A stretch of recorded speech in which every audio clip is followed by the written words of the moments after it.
Hello students, आज हम लोग सीसैट मैथ्स में डिस्काउंट के बारे में पढ़ेंगे भाई। ठीक है।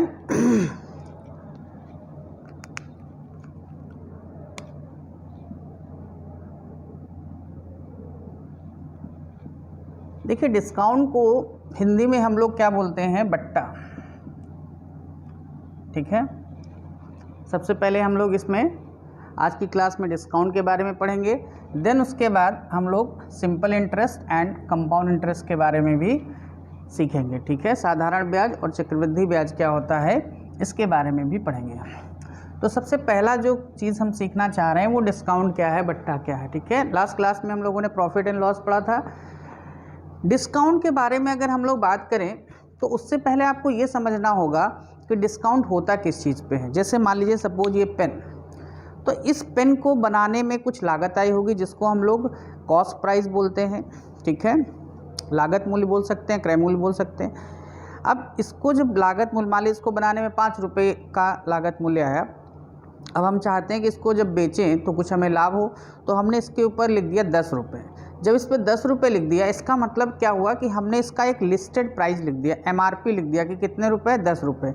अब 10 रुपये में कोई कस्टमर को अगर डिस्काउंट भी आप दे देंगे, मान लीजिए आपने 10% का डिस्काउंट दे दिया, तो 10 रुपये का 10%1 रुपये का डिस्काउंट हो गया, तब भी आपने 9 रुपये में बेच दी। तो 5 रुपये की चीज़ आपने 9 में बेच दी, तो तब भी आपको 4 रुपये का क्या हुआ, लाभ हुआ। तो कहने का मतलब ये हुआ कि डिस्काउंट हमेशा किस पे होता है, MRP पे होता है। MRP को हिंदी में क्या बोलते हैं, अंकित मूल्य। ठीक है। लिस्टेड प्राइस या इसको बोलते हैं मैक्सिमम रिटेल प्राइस। ठीक है। तो हम यहाँ से कह सकते हैं कि सर डिस्काउंट होता क्या है। तो डिस्काउंट इक्वल टू होता है कि जितना भी वस्तु का MRP है और उसमें से सेलिंग प्राइस को माइनस कर दिया, जितना भी अंकित मूल्य है और आपने जितने पे उस वस्तु को बेचा है, अगर उसमें से माइनस कर देंगे तो आपको क्या मिल जाएगा, डिस्काउंट। अगर हम बात करें कि डिस्काउंट सर परसेंट कैसा होता है, तो डिस्काउंट की वैल्यू आपको लिखनी पड़ेगी और इसको डिवाइड करना पड़ेगा किससे, MRP से, क्योंकि डिस्काउंट किस पे होता है, MRP पे होता है, इंटू 100।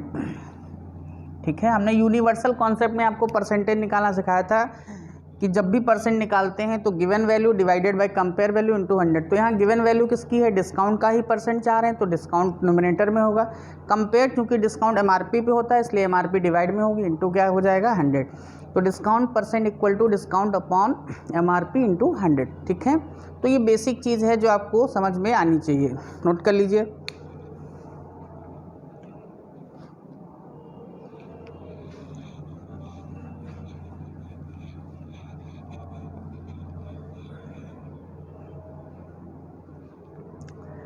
अब देखिए, हम लोग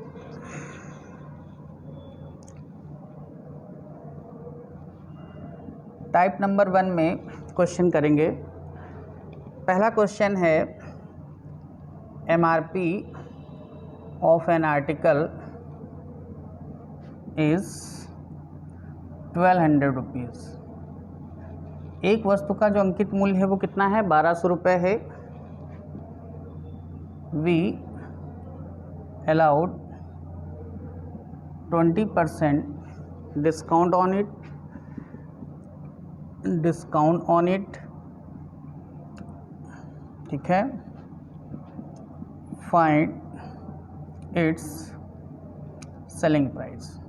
क्या बताना है, फाइंड इट्स सेलिंग प्राइस, इसका जो विक्रय मूल्य है वो क्या होगा। ठीक है।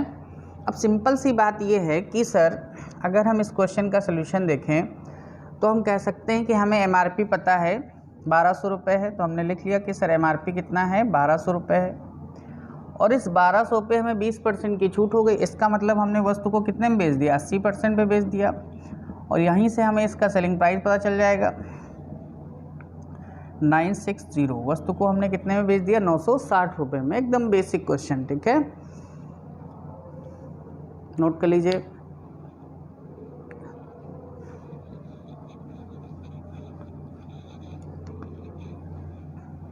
सेकेंड क्वेश्चन देखते हैं। मान लीजिए क्वेश्चन नंबर 2 में आपको MRP गिवन है, अंकित मूल्य दिया हुआ किसी वस्तु का कितने रुपए है, 1500 रुपये है। और इसका जो सेलिंग प्राइस है, विक्रय मूल्य है, वो 1200 रुपये है। आपसे पूछ रहा है कितने % का डिस्काउंट दिया गया, कितने % की इसमें छूट दी गई, ठीक है। तो आपको छूट निकालने के लिए छूट % अगर चाहिए तो सबसे पहले तो डिस्काउंट निकालिए। तो डिस्काउंट कितना हुआ, हमने बताया था MRP से सेलिंग प्राइस को क्या करते हैं माइनस। तो 1500 रुपये की चीज़ अगर 1200 रुपये में आपने बेच दी तो इसका मतलब हुआ कि 300 रुपये की आपने उस पर क्या दे दी, छूट। अब अगर आपको डिस्काउंट % चाहिए तो 300 रुपये की जो आपने छूट दी है वो MRP पे दी है, इसका मतलब 1500 पे दी है और इंटू 100, तो 3 5 जा 15, 5 2 जा 20। तो आपने कितने % का डिस्काउंट दिया है वस्तु पर, 20% का। नोट कर लीजिए।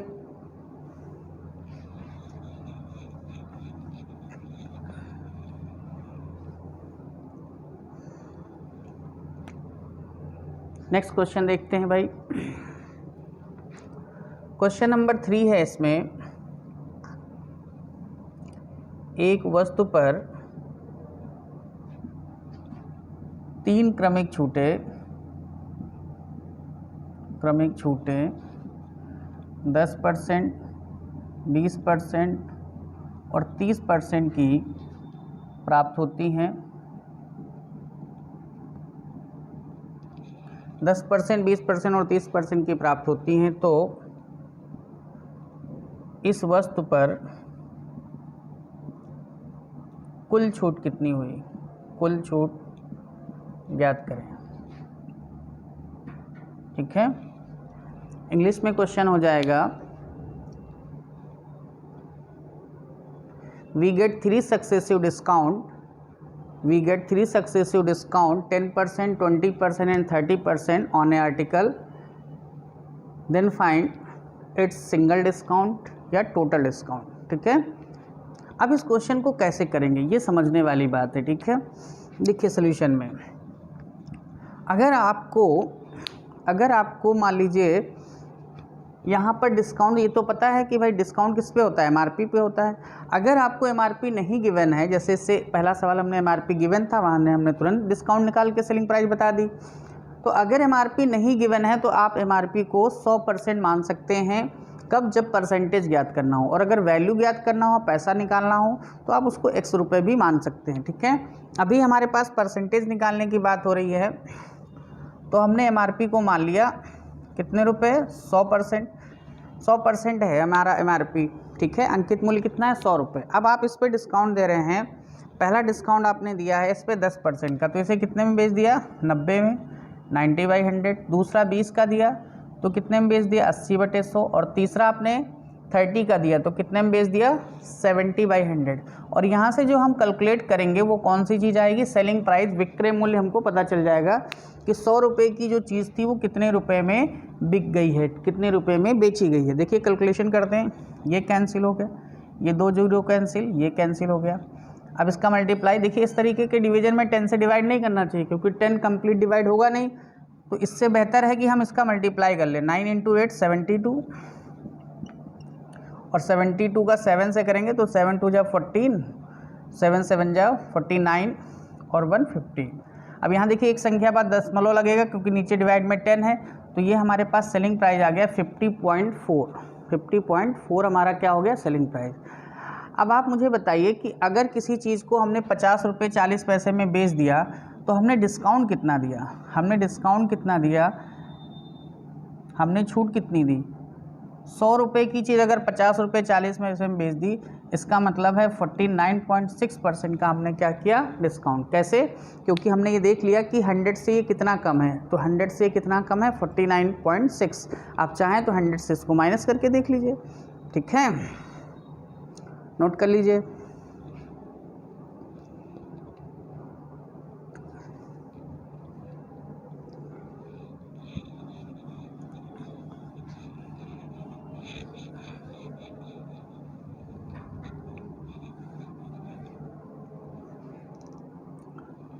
तो सिंगल डिस्काउंट हम लोगों ने निकालना सीखा। क्वेश्चन नंबर 4, एक वस्तु का अंकित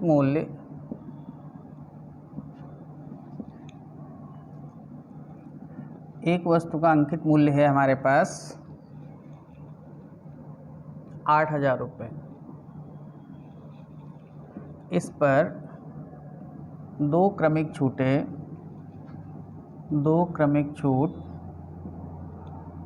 20% और 30% की दी गई, 20% और 30% की दी गई वस्तु का विक्रय मूल्य ज्ञात करें, विक्रय मूल्य ज्ञात करें। ठीक है भाई। अब देखिए सिंपल सी बात ये है कि हमारे पास वस्तु का अंकित मूल्य पता है और हमें क्या पता है, दो क्रमिक छूटें भी पता है, तो हम तो बड़ी आसानी से कैलकुलेट कर लेंगे। कैसे? देखिए सॉल्यूशन में अभी तक हमने एमआरपी को 100% लेट किया था, अभी हमारे पास एमआरपी है, तो हम एमआरपी जब है तो लेट करने की ज़रूरत तो है नहीं। एमआरपी को हमने लिख लिया, कितना है 8000। अब इस पे डिस्काउंट दे रहे हैं हम, पहला डिस्काउंट दे रहे हैं 20% का, इसका मतलब हम इसे कितने में बेच रहे हैं, 80/100 में बेच रहे हैं, 80/100 में सेल कर रहे हैं। दूसरा डिस्काउंट दे रहे हैं 30% का, इसका मतलब 70/100 में सेल कर रहे हैं। और यहाँ से इसको कैलकुलेट करने पर सेलिंग प्राइस पता चल जाएगी भाई। 2 जीरो कैंसिल हो गए, 1 2 जीरो, ठीक है, 2 जीरो और कैंसिल हो गए। अब इसका मल्टीप्लाई कर लीजिए, 8 7 जा 56, ठीक है, और इसका 80 से मल्टीप्लाई तो 0, 8 6 जा 48, 8 5 जा 40 प्लस 4 44। तो वस्तु को आपने कितने रुपए में बेच दिया, 4480, 4480 रुपये में आपको वस्तु को बेच दिया। नोट कर लीजिए।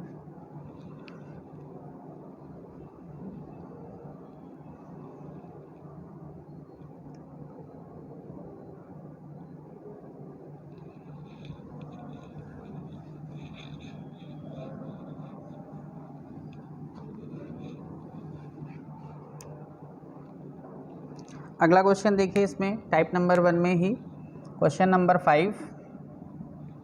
अभी तक तो हमने अंकित मूल्य के सवाल किए, अगर मान लो कभी हमें विक्रय मूल्य दिया हो तो हम सवाल कैसे करेंगे। देखिए एक वस्तु का विक्रय मूल्य 7200 रुपये है। कितने रुपये है, 7200, 7200 रुपये है। इस वस्तु पर दो क्रमिक छूट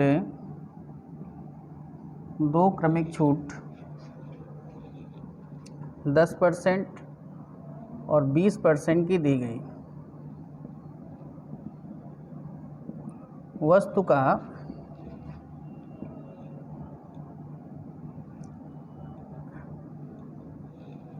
दस % और 20% की दी गई वस्तु का अंकित मूल्य ज्ञात करें। अंकित मूल्य आपको क्या करना है, ज्ञात करना है। अब देखिए सॉल्यूशन क्या होगा। देखिए यहाँ अंकित मूल्य आपको पैसे में बताना है और हमने आपसे कहा जब पैसे में बताना हो तो आप x मान के करें, ठीक है, और जब परसेंटेज में बताना हो तो आपको क्या करें, 100% मान सकते हैं, ठीक है। तो आपको यहाँ पैसे में बताना और अंकित मूल्य को तो पता भी नहीं कि अंकित मूल्य है कितना, तो आपने क्या किया, एमआरपी को x रुपये मान लिया। कितने रुपये मान लिए, x रुपये। अब इस पर आपने डिस्काउंट दिया है, पहला डिस्काउंट दिया है 10% का, तो आपने 90 में बेच दिया। दूसरा आपने 20 का दिया है तो इसे 80 में बेच दिया, 90 और 80 में सेल कर दिया, ठीक है। अब जब सेल करने के बाद यहाँ आता है सेलिंग प्राइस, जो कि आपको गिवन है, कितनी है, 7200, यही आपका क्या है, विक्रय मूल्य है। अब कैलकुलेशन की बात है, कैलकुलेशन की बात है। कई बार मैंने आपको सिखाया सिंप्लीफिकेशन में कि सर देखिए सिंप्लीफिकेशन न्यूमरेटर अपॉन डिनोमिनेटर तो कैंसिल होता ही है, और क्या चीज़ कैंसिल होती है, HCF value, highest common factor value numerator और डिनोमिनेटर में कैंसिल होती है, सबको पता है। दूसरा पॉइंट आपको पता होना चाहिए कि न्यूमरेटर और न्यूमरेटर में भी एचसीएफ वैल्यू क्या होती है, कैंसिल होती है।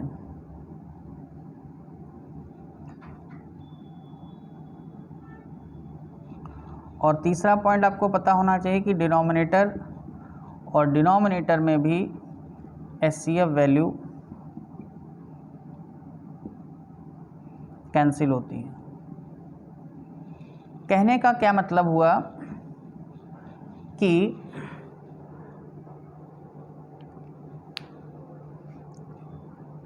क्या मतलब हुआ कहने का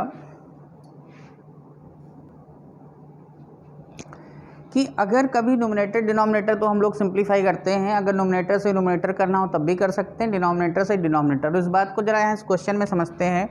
देखिए 2 जीरो ये कैंसिल हो गए, सबको पता है। 9 8 जा 72 ये भी कैंसिल हो गया, क्योंकि ये नोमिनेटर से नोमिनेटर हम क्या कर सकते हैं, कैंसिल कर सकते हैं। तो यहाँ से जो MRP x हुआ, इस ये 10 100 का 100 से मल्टीप्लाई, दैट इज़ कितना हो जाएगा 10,000। अंकित मूल्य हमारे पास कितना आ जाएगा 10,000 रुपये।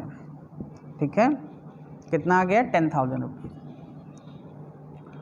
और सपोज अगर मान लीजिए इस क्वेश्चन में हमको छूट बतानी हो कि कितने रुपए की क्या हो रही है, छूट हो रही है, तो छूट बताने के लिए हमें क्या करना पड़ेगा, अंकित मूल्य से विक्रय मूल्य को माइनस करना पड़ेगा। तो अंकित मूल्य हमने निकाला 10,000 रुपये और विक्रय मूल्य था 7,200, तो डिस्काउंट कितना दिया आपने 2,800 रुपये का। कितने रुपए की आपने छूट दी 2,800 की। तो ये आपका एडिशनल सेकंड पॉइंट हो सकता है कि अगर छूट पूछ ले, पहला हालांकि पूछा गया था MRP, तो आप 10,000 बता दिया, अगर छूट पूछ रहा है तो आप इस तरीके से उसकी छूट को क्या कर सकते हैं, कैलकुलेट कर सकते हैं। ठीक है भाई, नोट कर लीजिए इस बात को।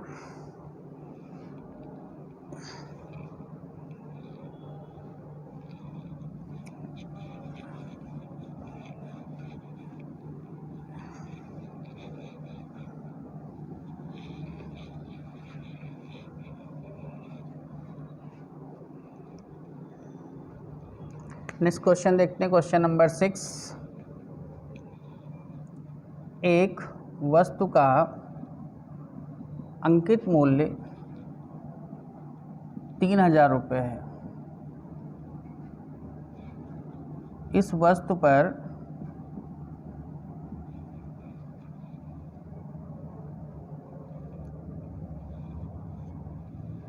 %20 की पहली छूट दी जाती है।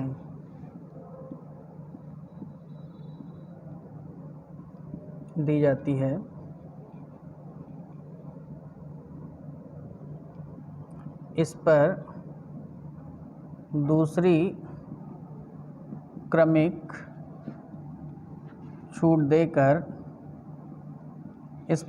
क्रमिक छूट देकर इसे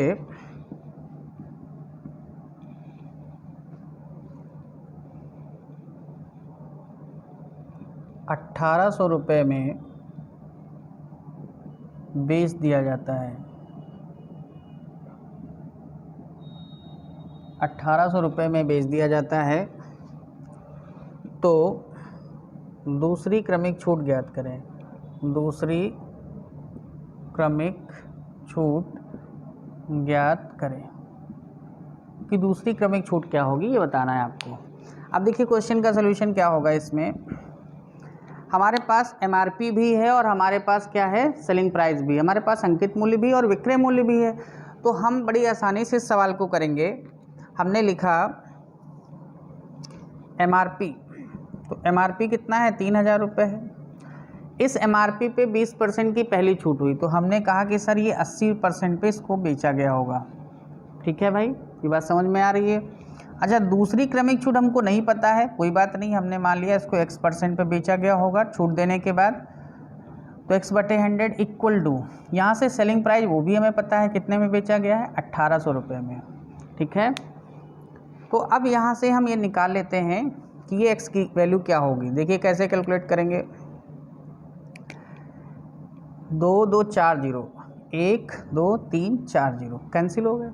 अब हमने आपको ये बताया कि जब नोमिनेटर से नोमिनेटर को क्या कर सकते हैं, काट सकते हैं, कैंसिल कर सकते हैं, और डिनोमिनेटर से डिनोमिनेटर को सिंप्लीफाई कर सकते हैं। तो इस बात को अगर हम अप्लाई करें तो 3 से काट दिया, 3 6 जा 18, 600 हो गया।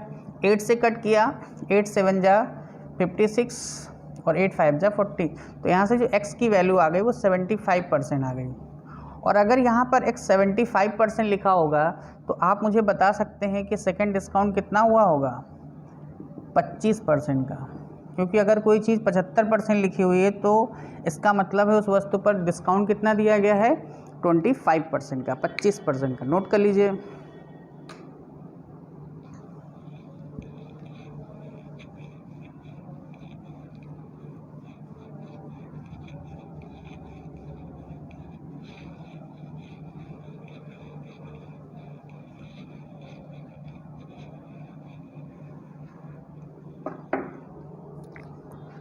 तो हम लोगों ने टाइप नंबर 1 में इस तरीके से क्वेश्चन को देखा। अब हम लोग टाइप नंबर 2 देखते हैं। टाइप नंबर 2 में कैसे क्वेश्चन बनते हैं। क्वेश्चन है एक वस्तु का क्रय मूल्य 600 रुपये है। क्रय मूल्य कितना है 600 रुपीज़ है। इस वस्तु पर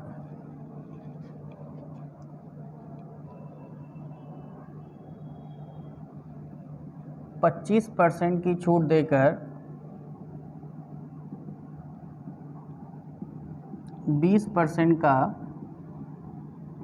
लाभ प्राप्त हुआ।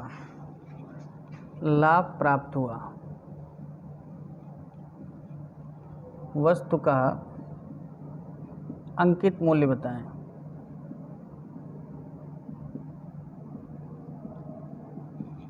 ठीक है। इंग्लिश में क्वेश्चन अगर देखना है तो इंग्लिश में क्या हो जाएगा। Cost price of an article is 600 rupees. We allow 25% discount on it and also get 20% profit. Find the MRP of the article. ठीक है। अब देखिए इस क्वेश्चन को कैसे सॉल्व करेंगे। यहाँ पर समझने वाली बात यह है कि हमारे पास क्वेश्चन में क्या गिवन है। हमारे पास क्वेश्चन में कॉस्ट प्राइस गिवन है। तो अगर कॉस्ट प्राइस दिया है तो इसके बाद क्या होगा, सेलिंग प्राइस होगा और फिर क्या होगा, MRP होगा। ठीक है। क्योंकि क्रय मूल्य के तुरंत बाद क्या होता है, विक्रय मूल्य। ठीक है। और विक्रय मूल्य और अंकित मूल्य। एक बात आपको समझनी जरूरी है कि देखिए MRP पे हमेशा हम क्या कैलकुलेट करते हैं, डिस्काउंट। और कॉस्ट प्राइस पे हम क्या चेक करते हैं, प्रॉफिट लॉस। तो ये बात आपको समझ में आनी चाहिए कि अंकित मूल्य पर हम क्या देखते हैं, डिस्काउंट को, और क्रय मूल्य पर हम क्या देखते हैं, लाभ हानि। तो अगर हमारे पास किसी चीज़ का क्रय मूल्य दिया हुआ है 600 रुपये, तो सबसे पहले हम इस पर क्या देखेंगे, लाभ या हानि देखेंगे। तो सवाल में हमें 20% का लाभ दिया हुआ है, तो 20% का लाभ का मतलब हमने इसको 120 में बेच दिया। अच्छा भाई, अब निकालना क्या है। अगर हम एक ही स्टेप में करना चाहते हैं तो अंकित मूल्य निकालना चाहते हैं हम, इसलिए 100 से मल्टीप्लाई, क्योंकि जो चीज़ निकालनी वो 100% होगी। और जब अगर MRP 100% है और इस पर डिस्काउंट हुआ 25 का, तो ये डिस्काउंट के बाद कितनी होगी, 75। अगर 100% MRP है, उस पर 25% डिस्काउंट है, तो ये कितना हो जाएगा, 75। अब देखिए ये कैंसिल हो गया आपका। सिंप्लीफिकेशन करेंगे, 15 5 जा 75, 15 8 जा 20, 5 से कट करेंगे, 5 1 जा 5, 5 2 जा 10, 12 इंटू 8 दैट इज़ 960। तो आपके पास जो MRP है वो कितना आ गया, 960। ठीक है। समझ लीजिए, नोट कर लीजिए इस क्वेश्चन को।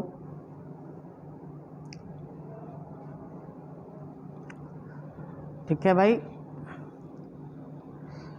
तो MRP पे हम डिस्काउंट देते हैं और सेलिंग प्राइस पे हम क्या देते हैं, प्रॉफिट एंड लॉस देखते हैं। ठीक है।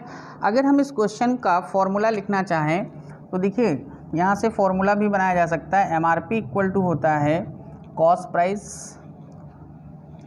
100 plus minus profit loss percent divided by 100 minus discount, 100 minus discount. तो यहाँ से MRP और CP के रिलेशन के लिए ये फार्मूला हम यूज कर सकते हैं। लेकिन फार्मूला से ज़्यादा अगर आप कॉन्सेप्ट समझें तो वो ज़्यादा बेहतर है कि 600 की चीज़ को 20% लाभ पे बेच दिया गया। अब हमें अंकित मूल्य निकालना, तो 100 और 100 पे डिस्काउंट 25 है, तो 75। इस क्वेश्चन को अगर आप सही करें तो ये दोनों 100 ऊपर नीचे आएंगे, कैंसिल होकर के वैल्यू आपको MRP की 960 मिल गई। ठीक है। अदरवाइज इस फॉर्मूले में रख देंगे तब भी आपको वैल्यू मिल जाएगी। नोट कर लीजिए।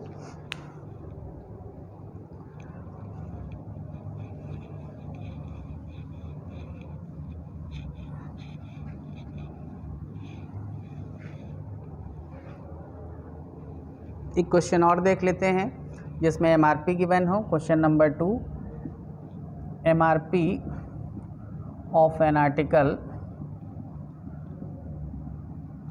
Is 1500 rupees. We allowed 20% discount on it and also get and also get 20% profit on it. Find its cost price. ठीक है, हिंदी में अगर सवाल कहें तो क्या हो जाएगा, एक वस्तु का अंकित मूल्य है 1500 रुपये, इस पर 20% की छूट दी गई और 20% का लाभ प्राप्त किया गया, तो इस वस्तु का क्रय मूल्य क्या होगा, ये हमें बताना है। देखिए सोल्यूशन क्या होगा। यहाँ पर अब हमारे पास MRP गिवन है, तो जब MRP गिवन है तो MRP से आप शुरुआत करें। MRP के बाद भी आपको क्या मिलेगा, सेलिंग प्राइस, क्योंकि सेलिंग प्राइस जो है वो MRP और CP के बीच की कड़ी है। ठीक है, क्रय मूल्य से शुरू करेंगे तब भी विक्रय मूल्य आएगा, अंकित मूल्य से शुरू करेंगे तब भी क्या आएगा, बीच में विक्रय मूल्य आएगा।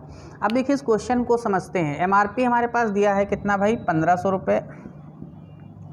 अब जैसे ही अंकित मूल्य आया तो हमने आपको सिखा रखा कि अंकित मूल्य पे क्या देते हैं, डिस्काउंट। तो अंकित मूल्य पे डिस्काउंट देखेंगे 20% का, तो हमने इसे कितने में बेच दिया, 80% पे। ठीक है, निकालना हमको क्रय मूल्य है, तो कॉन्सेप्ट से अगर बात करें तो क्रय मूल्य कितना होता है, 100%, और हमें क्रय मूल्य पर क्या चेक करना होता है, प्रॉफिट या लॉस। तो यहाँ पर प्रॉफिट हो रहा है 20% का, इसका मतलब ये कितना हो जाएगा, 120। ये कैंसिल हो गया आपका, सिंप्लीफाई कर लीजिए, 0 से 0 कैंसिल, 4 2 जा 8, 4 3 जा 12, 3 से कट किया, 3 5 जा 15। तो यहाँ से आपके पास 1000 रुपीज़, 1000 रुपये आपका क्या आ गया, क्रय मूल्य आ गया। क्रय मूल्य कितना आ गया, 1000 रुपये, नोट कर लीजिए।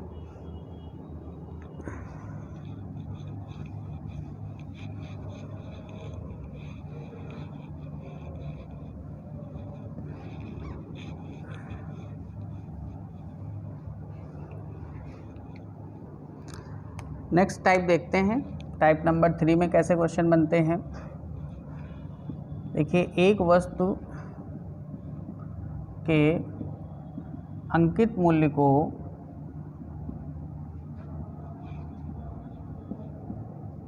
क्रय मूल्य से 40% बढ़ाकर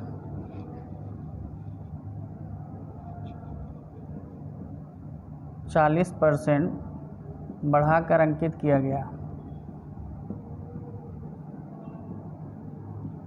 40% बढ़ाकर अंकित किया गया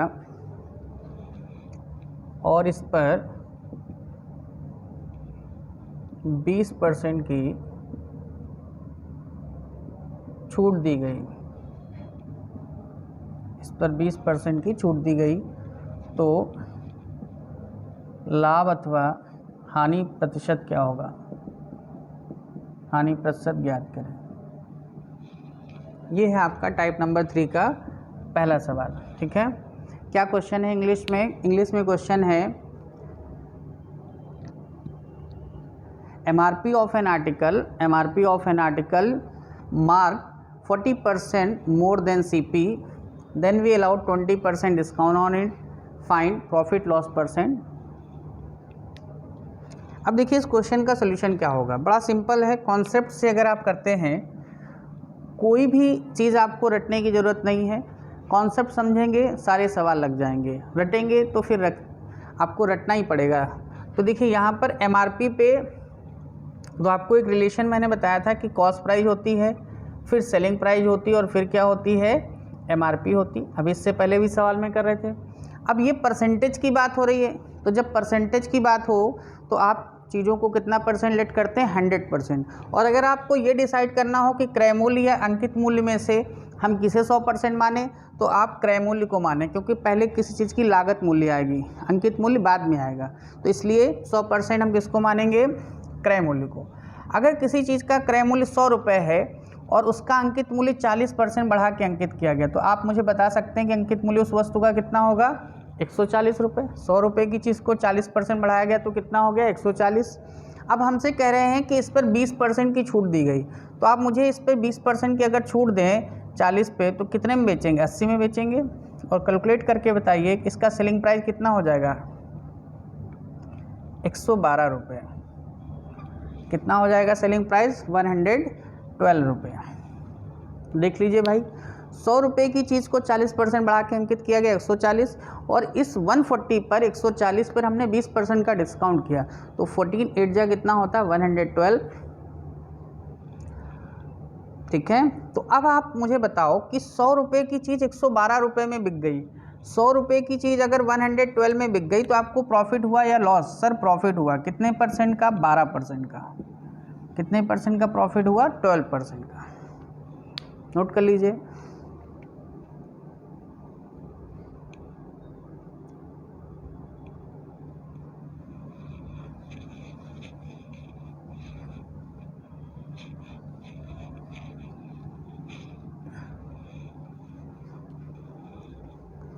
क्वेश्चन नंबर 2 देखिए,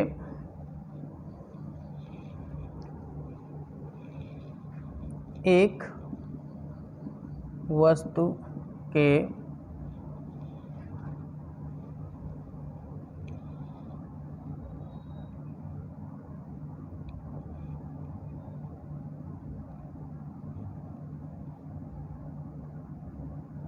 वस्तु के अंकित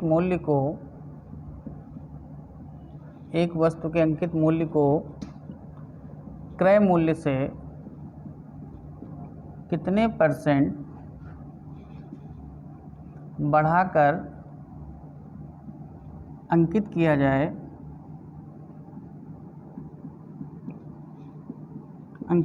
जाए, कि इस वस्तु पर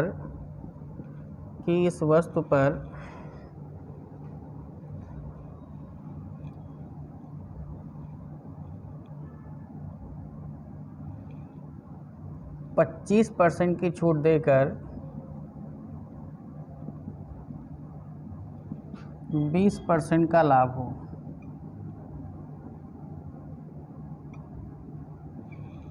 ठीक है, क्वेश्चन को अगर हम लोग इंग्लिश में लिखें तो क्या हो जाएगा?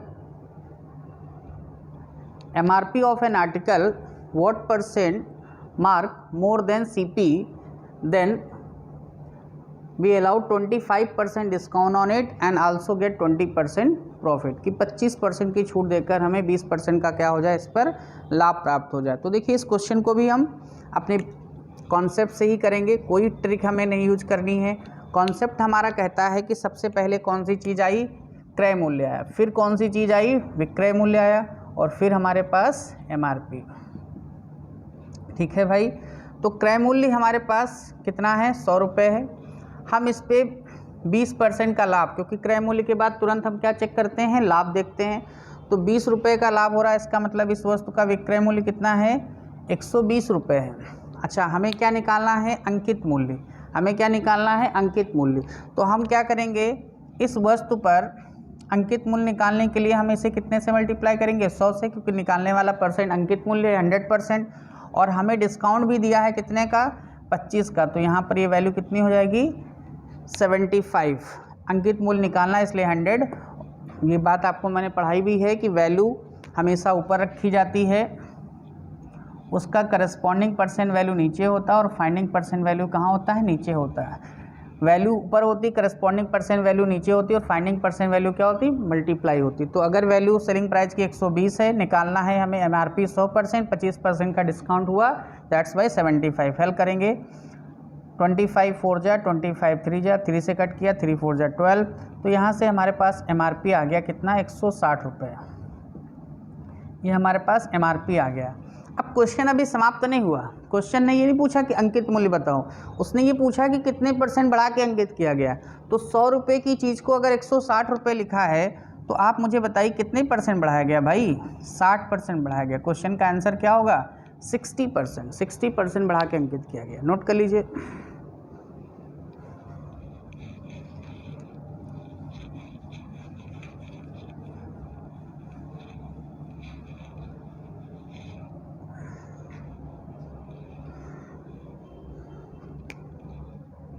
क्वेश्चन नंबर 3 देखते हैं। एक वस्तु के अंकित मूल्य को क्रय मूल्य से 50% बढ़ाकर अंकित किया गया।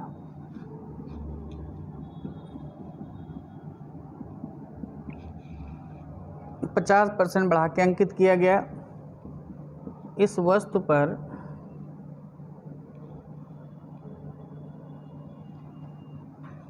%20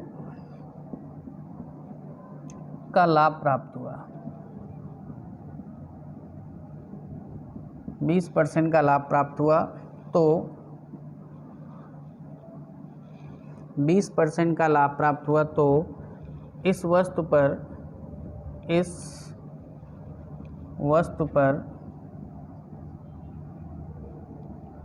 छूट ज्ञात करें। इस वस्तु पर छूट ज्ञात करें।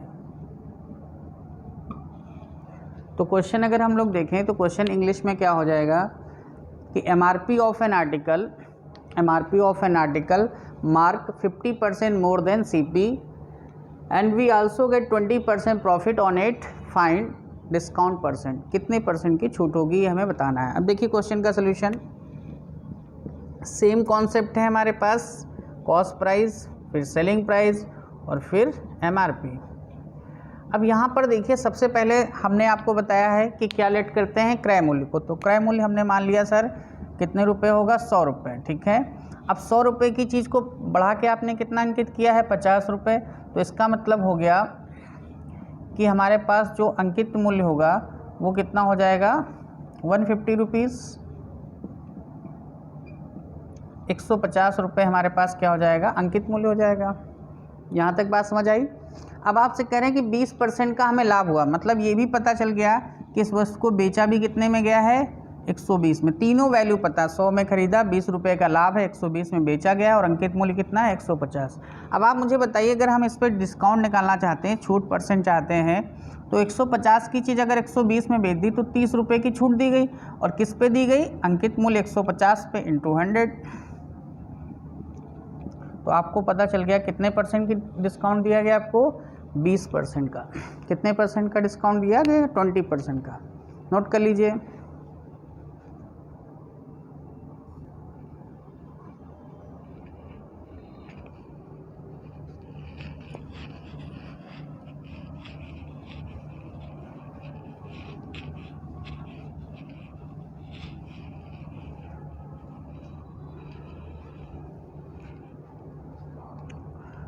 तो इस तरीके से हम लोगों ने डिस्काउंट चैप्टर के बारे में डिस्कस किया। अब देखिए नेक्स्ट टॉपिक हम लोग पढ़ेंगे आज का, जिसका नाम है सिंपल इंटरेस्ट। Simple interest.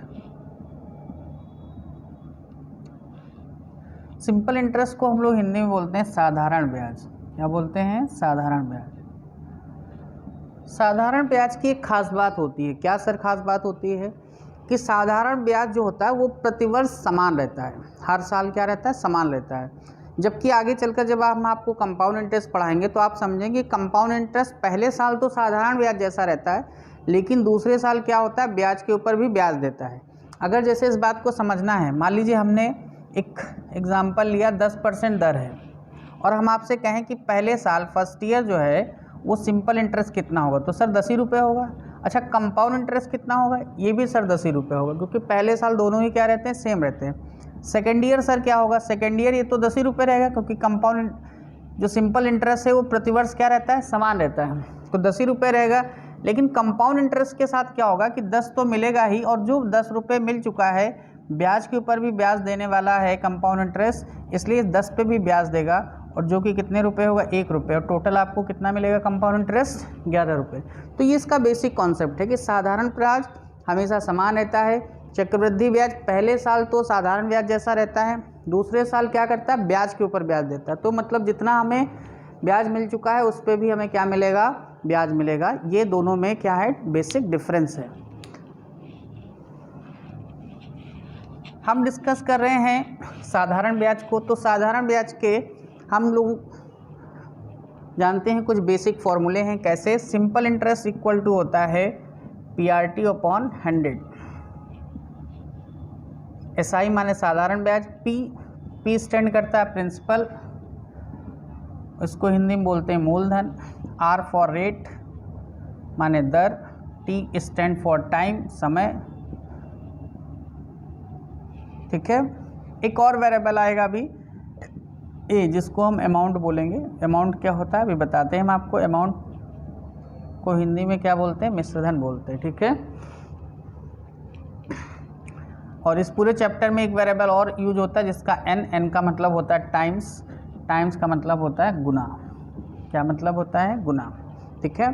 तो अभी तो हमने सिर्फ एक फार्मूला लिखा है SI equal to PRT upon 100। यहाँ से देखिए दूसरा फार्मूला भी बन सकता है कि अगर हम PRT को इधर ले आएँ तो PRT बराबर होता है SI इंटू 100। इसका भी बड़ा यूज है कि अगर प्रिंसिपल रेट टाइम में से कुछ भी एक चीज़ निकालनी हो तो सिंपल इंटरेस्ट को 100 से गुणा करेंगे और दो चीज़ें मल्टीप्लाई वाली वो कहाँ चली जाएंगी, डिवाइड में चली जाएंगी। तीसरा फार्मूला यहाँ से बनता है कि amount sir, amount equal to होता है प्रिंसिपल प्लस सिंपल इंटरेस्ट। अगर जो मूलधन आपने जमा किया बैंक में अगर उसमें ब्याज जोड़ दिया जाए तो वो चीज़ क्या बन जाती है, मिश्रधन बन जाती है, अमाउंट बन जाती है। अच्छा, चौथा फार्मूला क्या है, अगर कभी आपको प्रिंसिपल निकालना हो विद रिस्पेक्ट टू अमाउंट तो amount upon 100 plus R into T और मल्टीप्लाई बाई 100। मिश्रधन 100 प्लस R इंटू टी का मतलब रेट इंटू टाइम और मल्टीप्लाई बाई 100। तो ये इसके कुछ बेसिक फॉर्मूले हैं, नोट कर लीजिए आप लोग।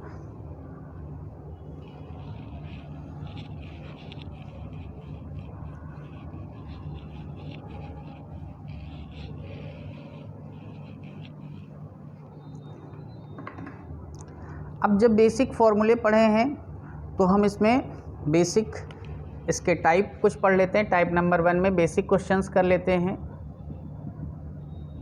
तो पहला बेसिक क्वेश्चन है कि प्रिंसिपल हमारे पास है 6000 रुपीज़, मूलधन है 6000 रुपये, दर है हमारे पास 7% और समय है हमारे पास 3 वर्ष। 3 वर्ष का हमको क्या बताना है, सिंपल इंटरेस्ट बताना है और अमाउंट बताना है। मूलधन 6000 रुपये है, ब्याज की दर 7% है, समय 3 वर्ष है, इसका साधारण ब्याज और मिश्रधन ज्ञात करें। तो कैसे ज्ञात करेंगे, देखिए हमारे पास सिंपल इंटरेस्ट का फॉर्मूला है। अगर क्वेश्चन का सॉल्यूशन करेंगे कि PRT अपॉन 100, तो प्रिंसिपल है 6000, ब्याज की दर है 60%, समय है 3 अपॉन 100, ये कैंसिल 6 7 इंटू 3 21 0 1260, ये हमारा क्या हो गया, सिंपल इंटरेस्ट हो गया पहला पार्ट। अगर हमसे अमाउंट पूछा जाता है तो अमाउंट इक्वल टू होता है प्रिंसिपल प्लस सिंपल इंटरेस्ट। तो प्रिंसिपल है हमारे पास कितना, 6000 प्लस 1260 7260, कितना हो जाएगा अमाउंट 7260। देखिए इन सवालों को हमने आपको कैसे पढ़ाया है, फॉर्मूले से पढ़ा है, क्योंकि SI का फॉर्मूला जनरली लोगों को पता होता है। करने को हम इसमें भी ट्रिक्स लगा सकते हैं, ऐसा नहीं लगा सकते। हमने आपसे कहा था कि परसेंटेज के जो कॉन्सेप्ट हैं वो हर जगह लगते हैं, जितने भी परसेंटेज वाले पार्ट हैं, ठीक है। तो हम यहाँ भी लगा सकते हैं। कैसे लगा सकते हैं अगर आप देखना चाहते हैं तो देखिए, लेकिन देखने से पहले ये समझिए कि जो प्रिंसिपल होता है उसको आप कितना मानेंगे, 100%। और अमाउंट क्या होगा सर, 100 में जितना भी सिंपल इंटरेस्ट है उसको हम जोड़ देंगे तो हमारा क्या हो जाएगा, अमाउंट हो जाएगा। या आप ऐसे समझिए कि 100 में R इंटू टी को अगर हम जोड़ देंगे तो वो क्या बन जाएगा, अमाउंट बन जाएगा। अब देखिए क्वेश्चन अगर हम करते हैं, हमने इसकी ट्रिक आपको बता रखी है। परसेंटेज में क्या होती, वैल्यू ऊपर होती, करस्पॉन्डिंग परसेंट नीचे होता और फाइंडिंग परसेंट वैल्यू क्या होती, मल्टीप्लाई। अगर इस कॉन्सेप्ट से करते हैं तो 6000 रुपये मूलधन है, तो मूलधन है इसलिए 100 से हम डिवाइड करेंगे, क्योंकि वैल्यू का करस्पॉन्डिंग परसेंट वैल्यू मूलधन कितना हुआ, 100। और अगर हम निकालना चाहते हैं इसमें दर, तो ब्याज क्या होता है, साधारण ब्याज होता है R इंटू टी। तो 7% के हिसाब से 3 साल का ब्याज कितना हो जाएगा, 21%। और यहाँ से हम कैलकुलेट करेंगे 1260 रुपये हमारा क्या आ गया, साधारण ब्याज। तो हम इस ट्रिक से भी कर सकते हैं।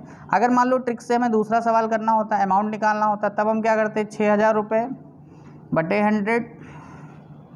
100 क्यों, क्योंकि सर 6000 मूलधन इसलिए 100 से भाग।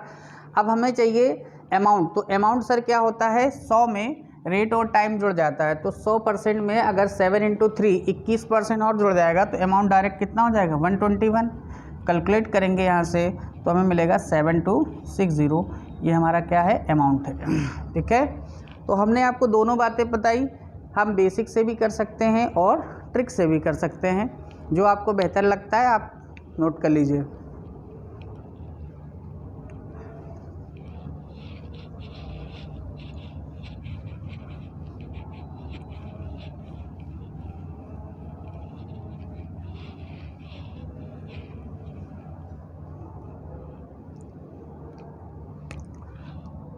क्वेश्चन नंबर 2 देखते हैं।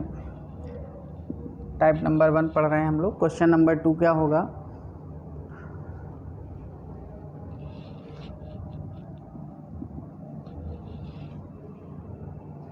टाइप नंबर 1 का क्वेश्चन नंबर 2। क्वेश्चन देखिए, किसी धन का 6% की दर से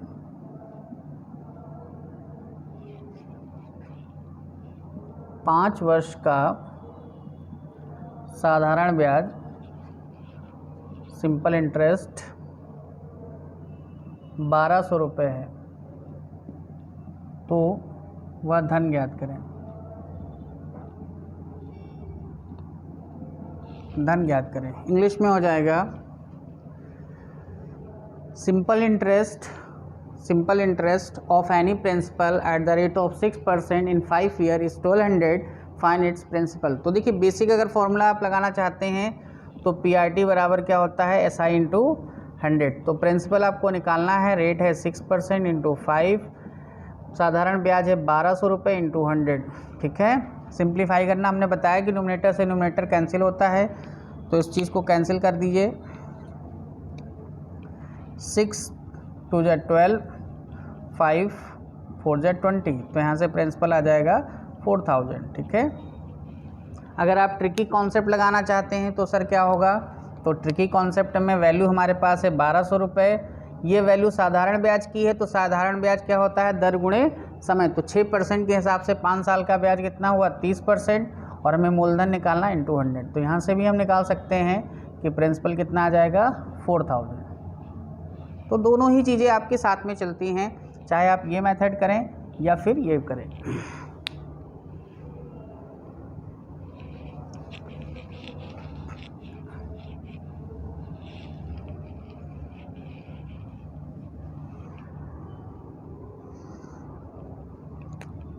क्वेश्चन नंबर 3 देखते हैं। मान लीजिए प्रिंसिपल है 10,000 रुपीज़, दर है हमारे पास 8% और समय है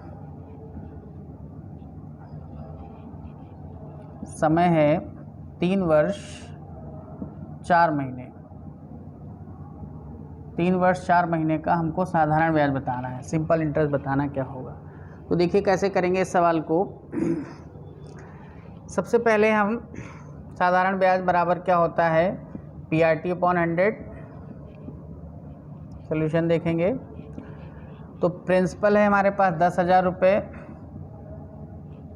इंटू दर है 8%, समय है 3 वर्ष 4 महीने। बस यही समय वाली बात को थोड़ा सा समझना है। देखिए 3 वर्ष 4 महीने को आपको काहे में चेंज करना होगा, ईयर में चेंज करना होगा। अब ये चेंज करना आपको आना चाहिए। देखिए 3 ईयर 4 मंथ्स को अगर आप लिख रहे हैं तो ऐसा लिख सकते हैं 3 + 4/12 दैट इज़ 1/3, और या फिर इसको 3 3 9 + 1 10/3 लिख सकते हैं। एक तो ये है कि इतने ईयर हो गया, ठीक है, आपने ईयर में कन्वर्ट कर लिया, या फिर आप चाहें तो इसे मंथ में कर सकते हैं। अगर 3 ईयर 4 को पूरा मंथ्स में करना चाहते हैं तो मंथ्स में ये ईयर में कन्वर्जन है, और अगर आप इसको मंथ में कन्वर्ट करना चाहते हैं तो 3 ईयर 4 मंथ्स का मतलब है 1 साल में कितने महीने होते हैं सर 12 महीने। तो 3 × 12 + 4, तो 12 का 3 से मल्टीप्लाई, 12 × 3 36 + 4 दैट इज़ 40 मंथ्स। कितने महीने हो जाएंगे 40। ठीक है, तो मंथ्स में भी कन्वर्ट कर सकते हैं, लेकिन जब मंथ्स में कन्वर्ट करेंगे तो एक बात का ध्यान रखेंगे कि 12 से हमें डिवाइड भी करना पड़ेगा।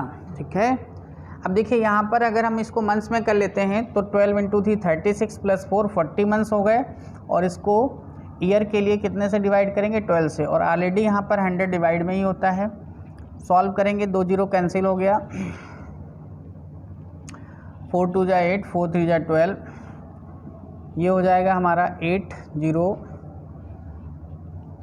0 0 अपॉन 3, तो 3 2 जा 6, यहाँ बचेगा 20, 3 2 जा 6,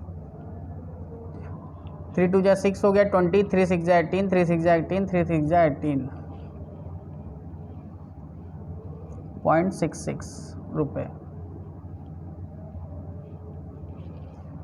2666 रुपये 0.66। आप चाहें तो उसको अप्रॉक्स में भी लिख सकते हैं, अप्रॉक्स में लिखेंगे 2667 रुपीज़, इतने रुपए का आपको क्या मिला है, ब्याज मिला है। तो यहाँ पर मेन बात आपको समझनी थी कि अगर मंथ दिया हो तो अगर इस तरीके से 3 वर्ष 4 मंथ हैं तो उसको पूरे को वर्ष में कन्वर्ट करके कर सकते हैं, या फिर हम उसको मंथ में कन्वर्ट कर सकते हैं। मंथ में हमने कन्वर्ट किया, 3 साल में होते हैं 36 महीने, 4 महीने और 40 महीने हो गए, 12 से डिवाइड किया क्योंकि रेट ऑफ इंटरेस्ट क्या है, एनुअली है, एनुअल चार्ज हो रही, दैट्स वाई हमने यहाँ पर डिवाइड करके और इसको सिंप्लीफाई कर लिया।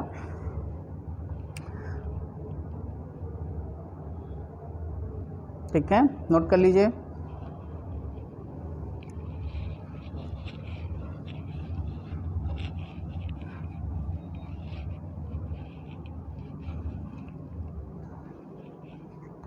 एक और सवाल देख लेते हैं, लिख देते हैं किसी धन का 5% की दर से 6 वर्ष का मिश्र धन 6500 रुपये है, तो वह धन ज्ञात करें, वह धन ज्ञात करें। ठीक है, अब देखिए इसका सोल्यूशन क्या हो जाएगा भाई, 5% की दर से 6 वर्ष का मिश्र धन आपको दिया हुआ है कितना, 6500, तो धन ज्ञात करना है। तो सिंपल सी चीज़ करेंगे, अगर आप ट्रिक का यूज करना चाहते हैं, हालांकि फार्मूला बताया है, फार्मूला होता है P amount 100 plus RT into 100, इसमें रखना चाहते हैं रख दीजिए। अमाउंट है 6500, 100 R है हमारे पास 5 इंटू 6 मल्टीप्लाई बाई 100, और सिंप्लीफाई करिए 6500, 6530, 30 प्लस 100 130 इंटू 100 कट जाएगा 5 टाइम्स, तो यहाँ से आ जाएगा 5000। प्रिंसिपल कितना हो जाएगा, मूलधन हो जाएगा 5000 रुपये। अगर हम इसको ट्रिक से करते तो हमारे पास देखिए वैल्यू है 6500 रुपये, 6500, और ये वैल्यू किस बात की है, अमाउंट की है, और हमें प्रिंसिपल निकालना। तो एक बात तो कंफर्म है कि फाइंडिंग परसेंट वैल्यू 100 ही होगी, ठीक है, क्योंकि हम प्रिंसिपल निकाल रहे हैं। करस्पॉन्डिंग में देखो कॉन्सेप्ट हमें ये बार बार याद होना चाहिए कि करस्पॉन्डिंग वैल्यू नीचे होती है और फाइंडिंग परसेंट वैल्यू क्या होती है, मल्टीप्लाई होती है। तो 100% निकालना है हमें मूलधन। अच्छा, करस्पॉन्डिंग में ये चूँकि अमाउंट है, तो अमाउंट हमने आपको भी पढ़ाया था, क्या होता है सर कि जो मूलधन है उसमें जब हम ब्याज जोड़ देते हैं तो वो अमाउंट हो जाता है। तो मूलधन में ब्याज कितना है, 6 साल में 5% के हिसाब से 6 5 जा 30 रुपीज़, तो 100 रुपये में जोड़ दिया ब्याज, 130 रुपये आपका मिश्रधन हो गया, और जो कि 6500 रुपये है। हल करेंगे यहाँ से तो सीधा सीधा आपको पता चल जाएगा कि मूलधन कितना है, 5000 रुपये। ठीक है, नोट कर लीजिए।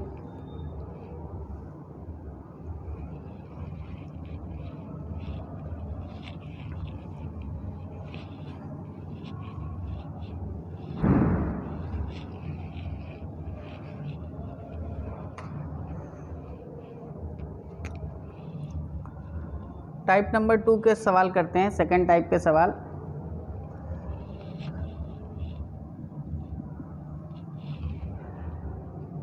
टाइप नंबर 2 में पहला सवाल देखिए, लिखा हुआ है कोई धन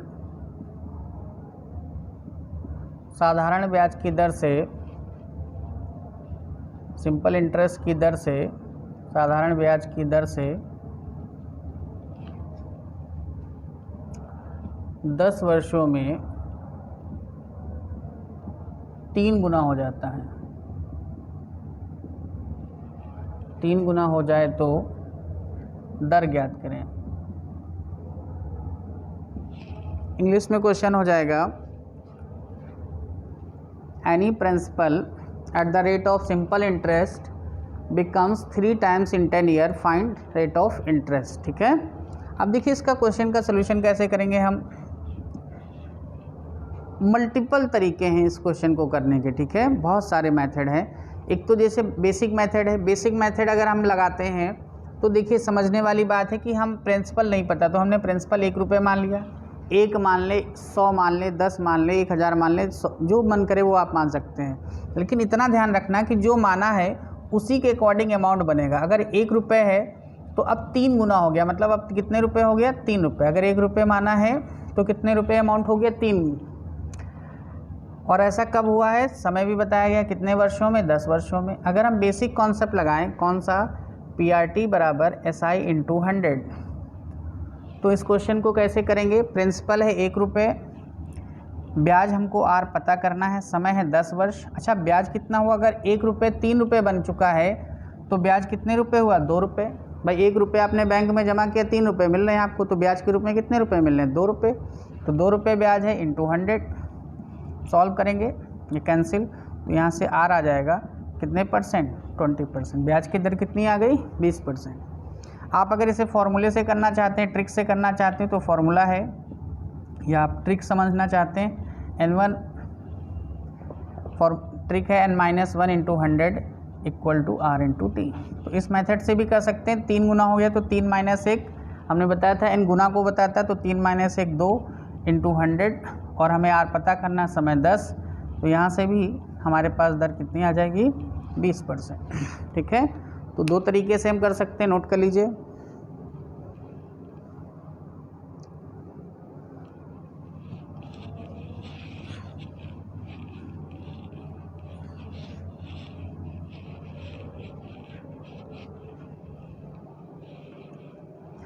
क्वेश्चन नंबर 2 देखते हैं।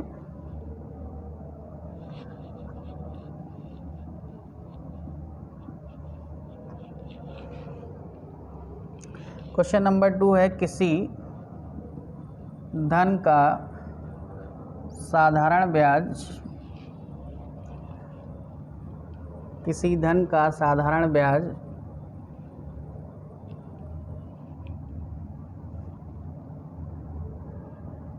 उस किसी धन का साधारण ब्याज 10 वर्षों में 3/5 गुना हो जाए तो दर ज्ञात करें। इंग्लिश में क्वेश्चन है,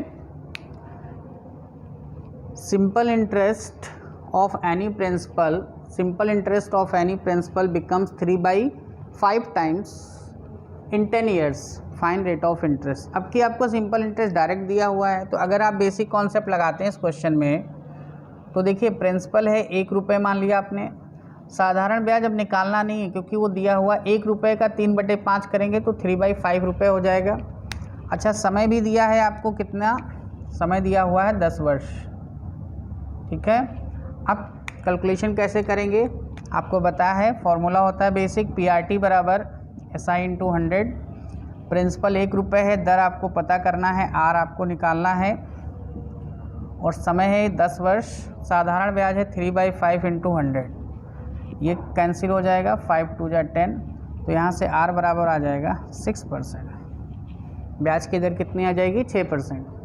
अगर आप इसको भी ट्रिक से देखना चाहते हैं तो देखिए ट्रिक से करेंगे तो हो जाएगा N into 100 equal to R into 2। यहाँ पर N क्यों हुआ, क्योंकि यहाँ पर हमें क्या दिया हुआ है, साधारण ब्याज का गुना दिया है, और इससे पहले N-1 था क्योंकि वो मूलधन का गुना था। ठीक है, तो यहाँ पर भी करेंगे 3 इंटू 5 इंटू 100 R इंटू 10, ये कैंसिल, तो यहाँ से भी आपको पता चल गया कितने रुपए हो गया, 6%। ठीक है, नोट कर लीजिए।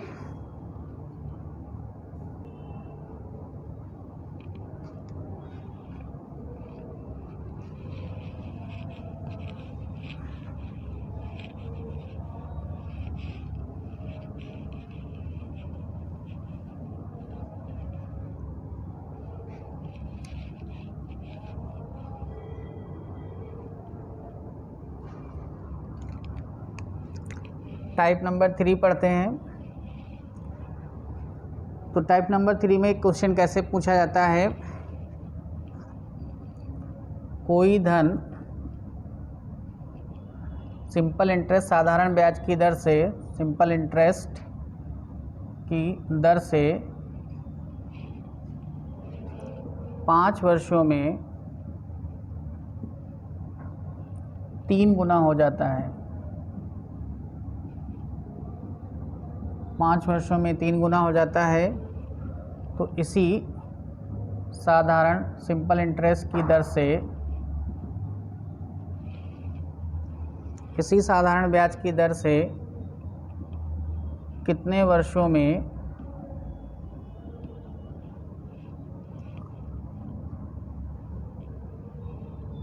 9 गुना हो जाएगा।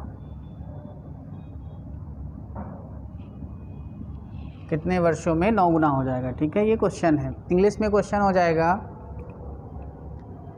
Any principal at the rate of simple interest becomes 3 times in 5 year, then in how many years it becomes 9 times for same rate of interest। ठीक है, अब देखिए ऐसे क्वेश्चन को हम कैसे करते हैं।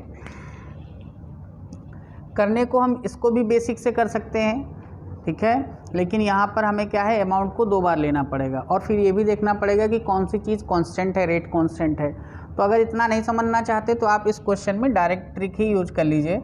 और इस क्वेश्चन की ट्रिक है n1 - 1 t1 और r1 equal to n2 - 1 t2 और अथवा r2।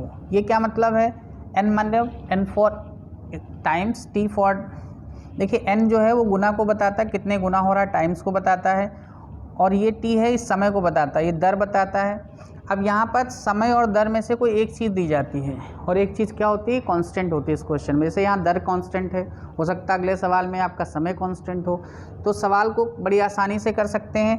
पहला कितने गुना हुआ, 3 गुना। n1 का मतलब पहला गुना, n2 का मतलब दूसरा गुना, t1 का मतलब पहला समय, t2 का मतलब दूसरा समय। तो पहली बार हुआ 3 गुना, तो 3 माइनस से कितना हो जाएगा, 2, और समय कितना लिया ऐसा करने में, 5 साल। n2 - 1 दोबारा से हो गया 9 गुना, तो 9 गुना होने का मतलब 9 - 1 कितना हो गया, 8। ठीक है, 9 - 1 8, और हमें समय क्या करना है, निकालना है, t जो है फाइंड करना है, t2 कितना समय होगा, या टाइम ही लिख लीजिए आप। कैलकुलेट करेंगे 2 से कट जाएगा, 5 × 4, यहाँ से समय बराबर आ जाएगा कितने साल, 20 वर्ष। ऐसा कितने वर्षों में होगा, 20 वर्षों में होगा। नोट कर लीजिए।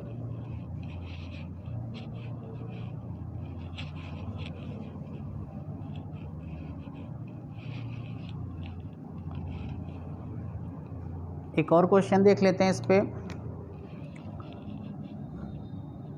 कोई धन सिंपल इंटरेस्ट की दर से, साधारण ब्याज की दर से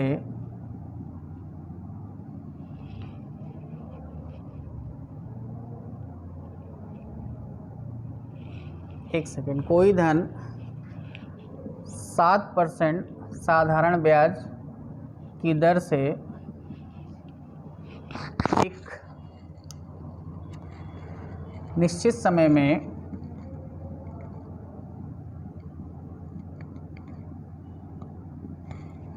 एक निश्चित समय में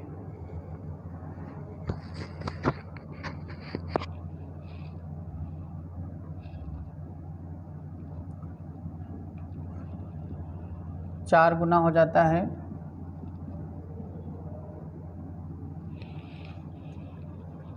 चार गुना हो जाता है। इसी निश्चित समय में कितने % की दर से 7 गुना हो जाएगा।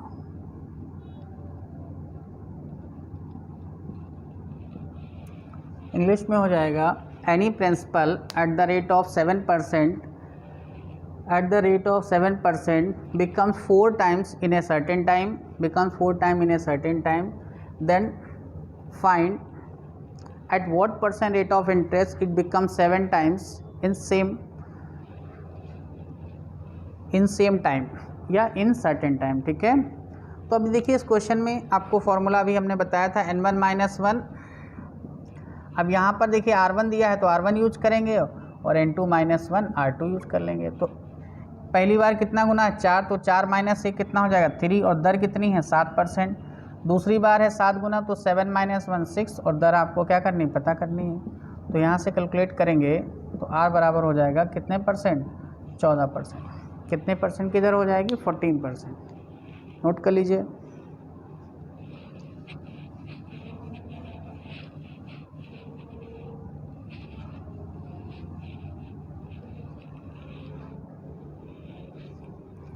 तो ये हम लोगों ने देखा कि टाइप 3। देखिए सिंपल इंटरेस्ट और कंपाउंड इंटरेस्ट से यूपीएससी में जो सवाल है वो एक सवाल या मैक्सिमम 2 सवाल बन सकते हैं, ठीक है।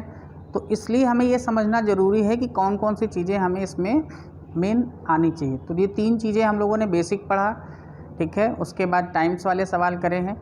कुछ सवाल और सीख लेते हैं थोड़ा सा नॉलेज के लिए, जिसको हम लोग बोलते हैं मिक्स क्वेश्चन,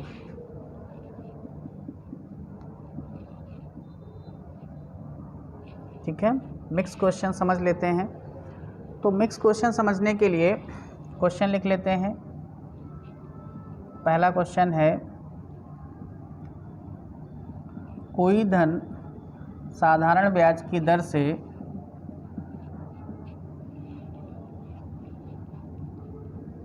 4 वर्षों में 8,000 रुपये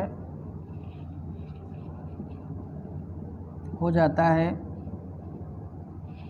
4 वर्षों में 8,000 रुपये हो जाता है, जबकि 6 वर्षों में 9,000 रुपये हो जाता है।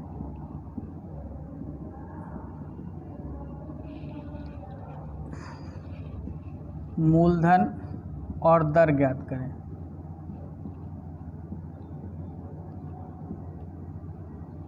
मूलधन और दर ज्ञात करें, ठीक है।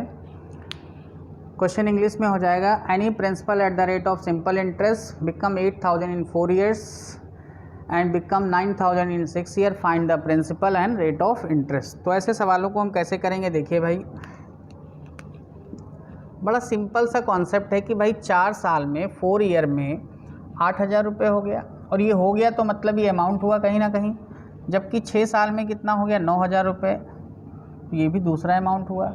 अब यहाँ से आप समझ सकते हैं, बेसिक कॉन्सेप्ट कहता है कि भाई हमेशा जो चीज़ बढ़ने वाली है उसको ब्याज बोलते हैं। तो यहाँ से आप कह सकते हैं कि सर 2 साल का जो सिंपल इंटरेस्ट है वो कितना है 1,000 रुपये, क्योंकि 8,000 से 9,000 हुआ 1,000 हुआ, तो 1 साल का सिंपल इंटरेस्ट कितना होगा। तो सर 1 साल का सिंपल इंटरेस्ट 500 रुपये होगा, 2 से 1,000 को भाग करेंगे, 500 रुपये हो गया 1 साल का साधारण ब्याज। अब अगर हमें प्रिंसिपल पता करना है, मूलधन ज्ञात करना है, तो हम 8,000 में से 4 साल का ब्याज माइनस कर दें, या फिर 9,000 में से 6 साल का ब्याज माइनस कर दें, आ जाएगा मूलधन। तो हमने 8,000 ले लिया और 4 साल का 500 के हिसाब से ब्याज माइनस कर दिया, तो 2,000 रुपये माइनस हो गया, मूलधन कितना आ गया 6,000 रुपये। और जैसे ही मूलधन पता चल गया तो अब हम दूसरा फॉर्मूला लगा सकते हैं, PRT बराबर क्या होता है SI × 100। प्रिंसिपल है 6,000 रुपये और दर हमको निकालनी है, समय है 1 साल, और 1 साल का ब्याज भी हमको पता है 500 रुपये। प्रिंसिपल रेट टाइम SI × 100, ठीक है भाई। इसको सिंप्लीफाई कर लीजिए, 3 जीरो से ये 3 जीरो कैंसिल हो गए, तो यहाँ से R = हो गया 50/6। इसका मतलब हुआ 325, 8 सही 1/3%। तो दर कितनी हो गई 8 से 1/3%। नोट कर लीजिए।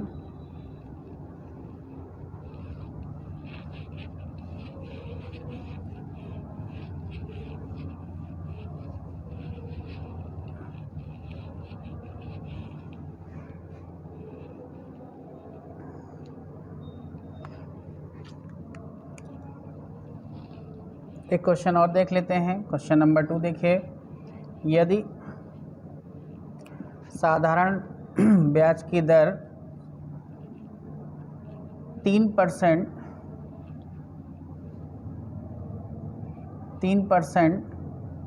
साधारण ब्याज की दर 3% से 3% 5 वर्षों के लिए बढ़ा दी जाए, 3% 5 वर्षों के लिए बढ़ा दी जाए तो ब्याज के रूप में 300 रुपये अधिक प्राप्त होते हैं। ब्याज के रूप में 300 रुपये अधिक प्राप्त होते हैं।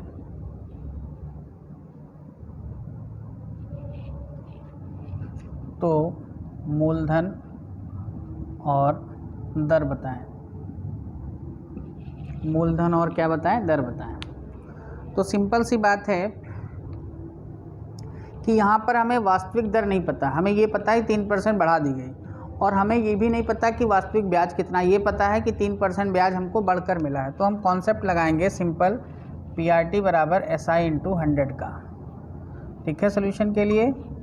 अब देखिए प्रिंसिपल हमारे पास नहीं पता, निकालना ही है हम।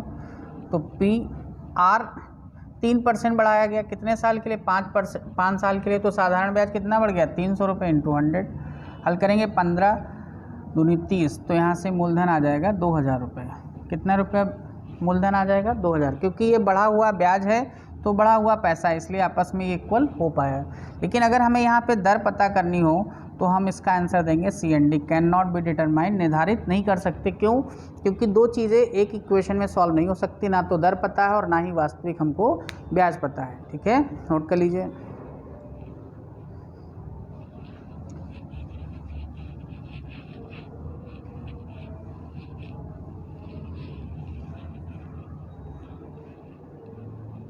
नेक्स्ट क्वेश्चन देखिए, राम ने 10 वर्षों के लिए कुछ धन उधार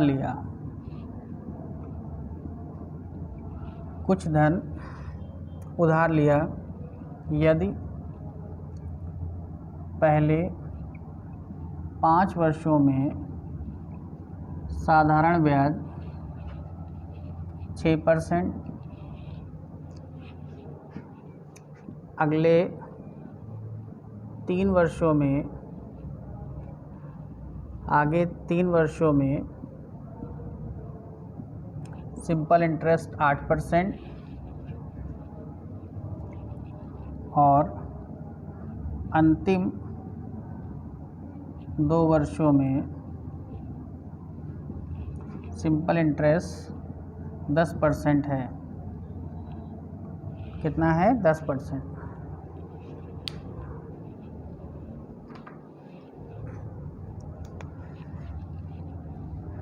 दस वर्ष के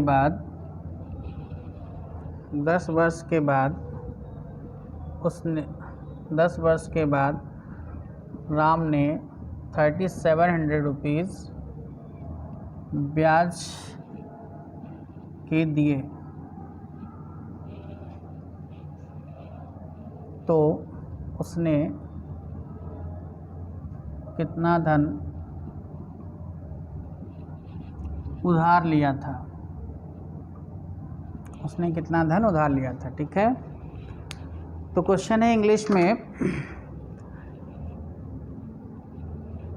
Ram takes some loan for या some principal for 10 years. First 5 year rate of interest is 6%, next 3 year rate of interest 8%, and last 2 year rate of interest 10%. At the end of 10 year he paid 3700 rupees as a interest. Find how much money he takes. उसने कितना धन लिया था। ठीक है, तो देखिए ऐसे क्वेश्चन में क्या करेंगे, सिंपल सा कॉन्सेप्ट है, यही फॉर्मूला लगाएंगे, PRT बराबर SI इंटू 100। ठीक है, अब कैसे लगेगा वो थोड़ा ध्यान देना है। यहाँ पर प्रिंसिपल तो फिक्स है, रेट और टाइम बार बार क्या हो रहा है? बदल रहा है। तो जब हम निकालेंगे प्रिंसिपल इक्वल टू साधारण ब्याज पता है 37 इंटू 100, लेकिन रेट और टाइम बदल रहा है। तो पहली बार जो रेट और टाइम है वो 5 साल के लिए कितना है? 6%। अगले 3 सालों में ब्याज की दर कितनी है? 8% रेट और टाइम, और अगले 2 साल में कितना है? 10%। इसको हल कर लेंगे। कितना हो जाएगा 37 इंटू 100 डिवाइडेड बाई, यहाँ से 5 6 जा 30 और 8 3 जा 24 और 2 इंटू 10 20, तो ये हो जाएगा 30 प्लस 20 50 प्लस 24 74, कितना हो जाएगा 74। अब 74 से कट कर लीजिए 5 से,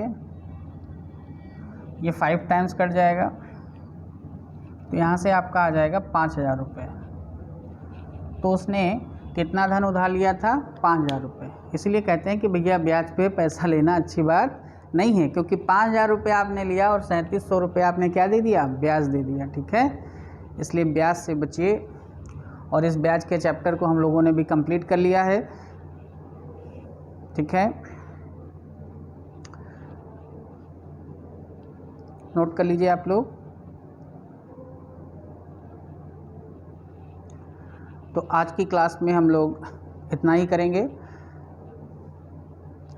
थैंक यू क्लास।